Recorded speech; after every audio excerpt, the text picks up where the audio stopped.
500 poprvé, 500 po druhé, 700 poprvé, 700 po druhé, 1000 poprvé, 1000 po druhé, Za takový krásný meloun, prosím, no. 1200. 1200 poprvé, To je krásná sumička, ale ale... 1200 poprvé, 1500? 1500 dává pan starosta. 1600 poprvé, necháte se pane starosto, tamhle někým, vy máte slušný plat na radnici, 1600 po druhé, Je to umělecké dílo, pozor na to. 1700 pan radní a zastupitel Molnár, ten má 2 příjmy jako zastupitel, jako radní, pane starosto, necháte se zahambit, takže 1700 po 2000 korun poprvé, 100 euro. To je prosím 2500 při dnešním kurzu. Ano, Mám to brát vážně? To má starosta připravený. To má prý starosta. Ne, tak to bereme zpátky, to byla mýlka. Pan starosta 1700 poprvé, 1700 po druhé, 1800 správně. no, on říkal 2000, pan starosta. Tak omlouvám se, špatně jsem slyšel, takže 2000 poprvé, Dá někdo víc než 2000? 2000 po druhé, je vidět, že ty odesáci jsou nejbohatší, prosím.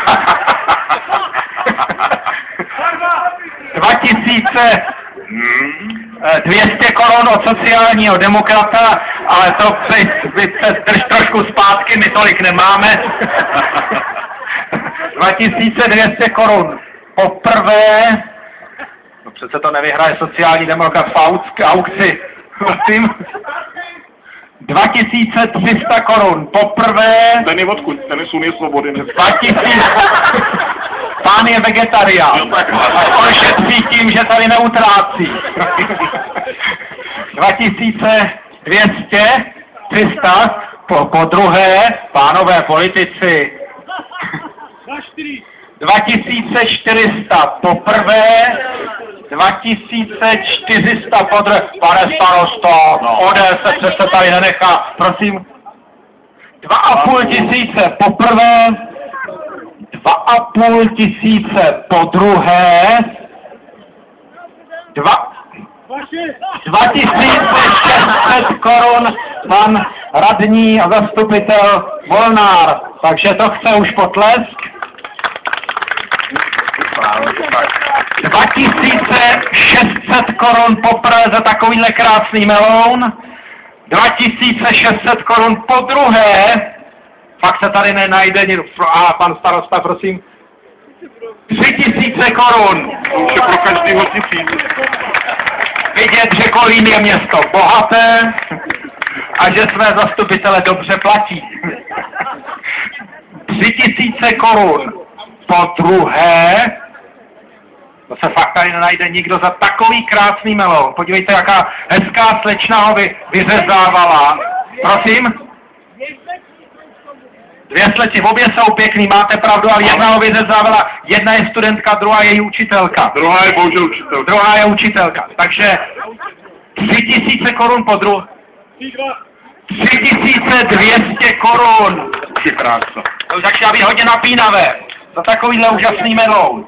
3200 korun, no nekupte to za tu cenu. 3200 korun po druhé. Ano, pan starosta zase. 3500. No, to chce potlesk. To chce potlesk. Je to vyrovnaný souboj mezi ČSSD a ODS. Kdo dá 4, Takže tomu dopadnou dobře volby. kde máme topku? Prosím. 4 000. Kde máme věci veřejné, topku a další politické strany či podnikatele. 4 000 poprvé. Vy jste mi ale říkal, že nemáte peníze předtím. My to dáme na splátky. 4000 poprvé, 4000 podruhé, 4100 ředitel krajského úřadu, ten má nejvíc. Prosím, potlesk pro inženýra Hostka, ředitele krajského úřadu Středočeského kraje. Nedám ti příště odměny. Když takhle utrácíš.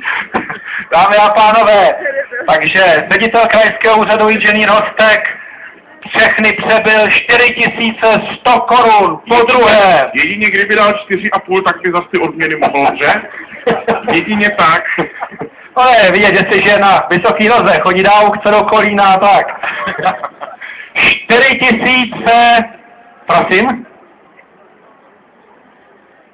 4200, říká pan starosta Kolína, chce vyzkoušet a vyzývá na souboj ředitele krajského úřadu Středočeského kraje inženýra Hostka.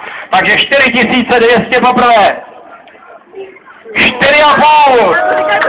To chce potlesk, dámy a pánové. 4,5 tisíce poprvé. Pro nabídka ředitele krajského úřadu inženýra Hostka. Dobře, že nám pánové ty platy chtějí snížit. 4,5 tisíce podruhé. Pan starosta? 5000. 5000 to chce potlesk. Dámy a pánové, to chce potlesk. 5000 korun. Doufám teda, že po této zkušenosti požádáte své koaliční partnery, abyste nesnižovali platy ve veřejné sféře. Abyste na to měl, pane starosta. Takže 5000 poprvé, pan starosta Buřič. Paní manželka od pana starosty už si bere diazeta. Tomu rozumím. 5000 podruhé za takovýhle krásný meloun. 5100 ze zadních řad ředitel krajského úřadu. Pane řediteli, dobře, 5100 korun poprvé, vidím radní Němec, nechá se zahambit, budoucí senátor. Víme, jaké mají platy všichni ti nahoře, takže nechá se budoucí senátor zahambit. Prý, že je za školství a to je prý chudé. Tak, dobře. Takže 5100 podruhé. 5500 korun, radní Němec. Děkuju, to chce potlesk, výborné. 5000, tak to školství asi na tom tak špatně není. A nebo nebudeš měsíc jíst. Že si nakrájel prej okurku. 6000 korun. 6000 korun, tamhle pán. To už se tedy šplháme hodně vysoko. 6000 poprvé. Dámy a pánové, je to dramatické, napínavé, ale už se blížíme ke konci. 6000 podruhé. 6200 pan radní Molnár. Prosím, potlesk pro radního Molnára. 6200. 6200 poprvé. 6200 podruhé. Máte poslední šanci, pánové. Poslední šance pro pana starostu Buřiče, radního Němce pro školství, ředitele krajského úřadu, či kohokoliv z vás. 6. Pan starosta. 100 navíc dává Kolín, tedy starosta pana Kolína. Starosta města Kolína. 6100 korun, tedy. Je to tak?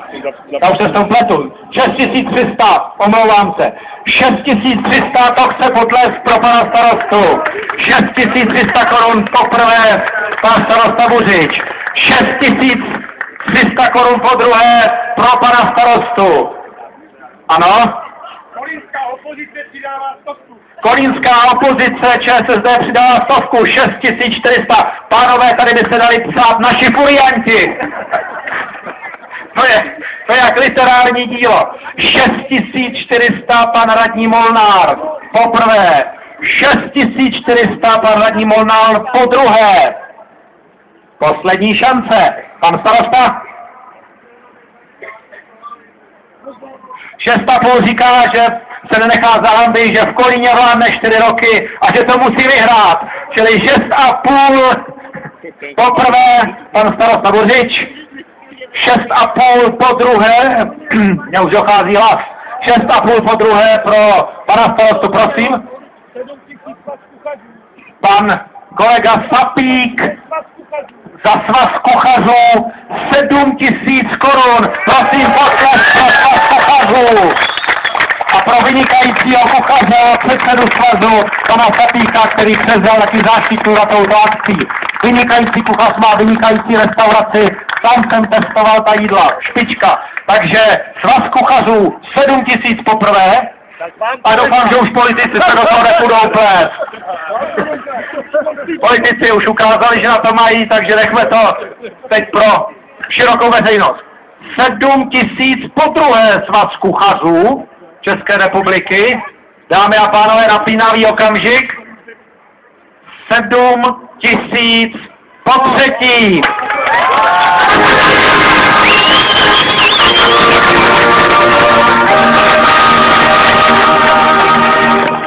Velká gratulace, pane Sapíku. Pojďte za námi, vemte si hodně peněz. Protože my budeme dražit ještě něco dalšího. My budeme... Tak, gratulace, to je krásný. Pan Sapík říká, že jsou rádi, protože je to školství. A to my jsme teda taky rádi. Tak. Prosím vás, jak tady vidíte ty malé děti... Střední odborná škola, střední odborné učiliště, moc děkujeme, vy jste úžasní a panu starostovi a všem v Kolíně děkujeme za krásné pozvání, bylo to moc hezky, děkujeme moc. A jenom peníze použijeme pro školu a pro naše akce, které na škole pořádáme, děkujeme moc. Pane Sapíku, víte, že jste ten melon vydražil bez toho děvčete? Že se jedná pouze o melon, děvče zůstává ve škole, víte to. Tak děkujeme, Veroniko, studentko, děkujeme paní učitelku, pane Sapíku. Československý svaz kuchařů, tato prestižní organizace, která mimochodem má záštitu nad touto krásnou akcí, nad celým dnešním dopolednem, odpolednem, podvečerem, tak ti vydražili toto umělecké dílo tak krásně.